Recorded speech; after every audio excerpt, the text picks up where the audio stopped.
الشوط الثاني وشوط بولكسوت. امشي يا بولكسوت يا بولكسوت يا بولكسوت. البينية ممتازة. ميري هذه الثالث يا ميري، الثالث يا ميري. اضرب اضرب اضرب شوط والجول.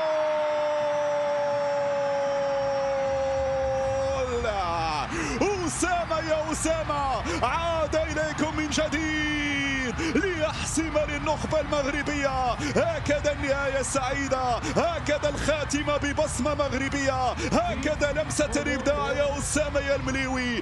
3-1. نعم، السماء تمطر فرحا بفوز المغرب، وكأن السماء تمطر في هذه اللحظات فرحا بفوز المغرب وفرحا بإبداعات المغرب وأهداف المغرب. هذه الكرة يا بولكسوت، الله يا بولكسوت، يا عيني عليك يا بولكسوت. أنت الفنان وأنت المبدع وأنت المايسترو وأنت مهندس العملية والهجمة الماضية. هنا اللمسة من مهري والخاتمة السعيدة من أسامة المليوي. عينك على بولكسوت، عينك على باس بولكسوت، عينك على ذكاء بولكسوت ولمسة بولكسوت وعرضية مهري.